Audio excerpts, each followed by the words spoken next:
Bafowethu, bese ngikhohliwe ukuthi namhlanje ilanga elibizwa ngokuthi i-National Grief Awareness Day. Eqale sizolo lokhu ngithi 2022 noma 2021. Kubonakala ukuthi abantu balahlekelwa izinto bangabi nethuba lokuzililela ngokwaneleyo bese ziba nomthelelo empilweni yabo elandelayo. Linganisa nje njengesilonda esinganakekeliwe siyakhula sibe lokuthiwa ngesingisi gangrenous, sibe nobovu, sigcine leso sitho esikusona sinqunywa, kodwa futhi siba nobovu obuchithekela kwabanye. Kanjalo uma silahlekelwe izinto kumele sibe nesikhathi esaneleyo sokuzililela. Obviously ukulila okukhulu ukulilela ukushonelwa umuntu, kodwa khona into esengiyibonile ngisho kushona umuntu. Mhlawumbe ngesikhathi umbiko ufika kuba khona ukukhala, kodwa lonke leliviki kulindiwe abashonelwe babhizi ngalendlela, bayehla banyuka. Okunye kuswelekile kakhulu ukuthola izitifiketi zokungcwaba, ukuyokhuluma nama-funeral undertakers and stuff like that. Kodwa okunye ukwenzela thina abazili umcimbi ukuthi mase sifikile sihlale kahle, sidle kahle. Kwesinye isikhathi uzibone ngenkonzo sengijwayele ukubona lokhu sekuqhamuka nama-fruit, kulethwa ama-fruit. Kuningi nje okwenziwayo, kodwa mawusukubuka umndeni kusuka kushoniwe kuze kube leli langa awubanga nesikhathi sokulila ngoba ubhekene nokuhlela leli dili. Mhlambe kuzoba ngcono-ke ukuthi kuzophela idili bese kuphela. Emva kwedili sekumele babhekane nezikweletu ezizalekile ngedili, ikakhulu uma imali ibinganelanga ebebeyibekile beyibekela leli dili. Yikho nje bebancane abambula amatshe, bebancane ababuyisayo ukuthi uma ukhuluma nabo bathi sisahlanganisa kuphela iminyaka eyisihlanu eyisithupha, ngoba financially basuke belimalile belungiselela idili lomngcwabo. Ngiyayidlulela-ke lapho. Into engikhala ngayo ukuthi balithola nini ithuba lokulila, ngoba ukulila kwenza ukuthi ulapheke. Kodwa kubona-ke ukufa kuphela komuntu okudingela ukulilelwa grief, ukuphela kobudlelwano relationship, ukulahlekelwa umsebenzi, ukulahlekelwa igama elihle loss of reputation, ukulahlekelwa I don't know, into eningi esingasilahlekela. Sonke lezi zinto ziyadinga uba sizililele ukuze sikwazi ukuqala kabusha ngomuso.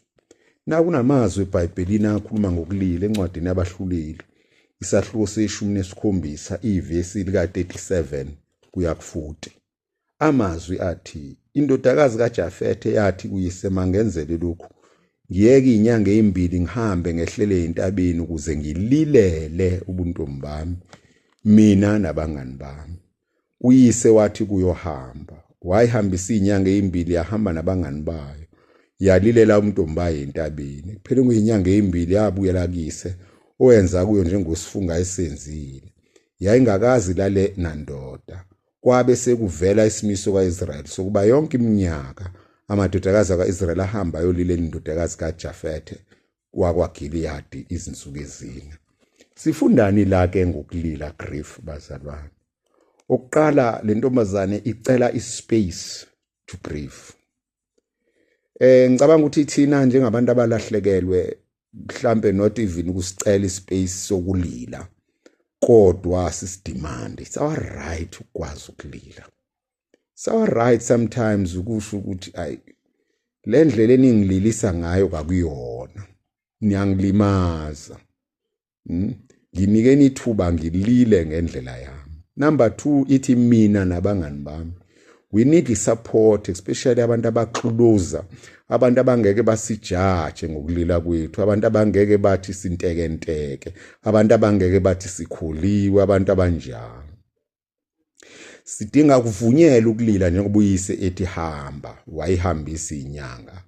Laba banamandla ngisho emsenzini umuntu meyibuye kade eshonelwe, it should not be just as normal ngilinganisa ngokushonela nake kunye ukulila. kodwa thina njengabaqashi kumele sibe nalento ebizwa ngokuthi empathy, singene ezicathulweni zabo, sibasize ekulingeni. Siyabonga ukuthi ey'ndaweni ey'ningi sekukhona i-compassionate leave, kodwa nje bangishilo-ke siyisebenzisela kakhulu ukulungiselela iy'dili nokudla nokuhlala kahle kwabazosikhalisa thina, kodwa sigcina singakhalanga salila. Iyalila-ke le ntombazane kuthiwa yayingakazi ilale nendoda. Okunye mhlawumbe ngikhohliwe ukulilela missed opportunities. Khona izinto esizibona kamuva ukuthi kwakuyithuba ngaliyeka, kwakuyithuba ngaliyeka. Nalezo zinto kumele sizililele ngoba ziyasilimaza kwi-mental health yakhona. Nayo ithi-ke iyolilela uMntombayo ngoba yayidalwe ukuba supplementarily igcine inomyeni, kodwa-ke it was a missed opportunity ngenxa yesifungo sikayise.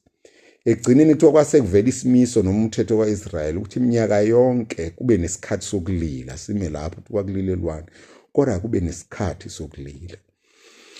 So-ke ebandleni leKhatholika uNovemba isikhathi sokulila. Ngisho usekude nawe. Ulila kanjani ngalesikhathi nawe? Ukuvakashela amaliba, ukuxoxa ngaba abangasekho la benibakhumbulayo, ubafakela amamisa as usual. Kodwa sigo through ukuthi kwasilahlekela. Okunye-ke singakulileka ngey'khathi mhlambe ngama-anniversary okulahlekelwa yikho, anniversary yokufa, anniversary yokulahlekelwa i-relationship, anniversary ye-divorce, anniversary. Lezi zinto sizililele privately ngoba salahlekelwa. Kubalulekile-ke ukulila abazalwane ukuze sidlule. Besinenkonzo ngesonto elidlule yokulila ngoba ngaleli sonto asikho, siya kwidinari. Ngoba ukulila kubalulekile. Ngikulinganisa njengesilonda abafowethu, ukulahlekelwa into engasoze yaphela ngoba ikulahlekela. Kodwa njengesilonda kumele kube khona isikhathi sokusiqaqa ibhandishi, usigeze ngokuthi disinfectant, okubuhlungu-ke ukugeza isilonda, bese usigcoba ngomuthi ukuthi kuba ngconywana, bese uphinda usibhandisha futhi. Ungahlali ungalilanga, ungazenzi isikhokho. uNkulunkulu anibusise bafethu ngoJesu Kristu inkosi yethu, owamlilela naye umngani wakhe uLazaro manje naphakade. Amen.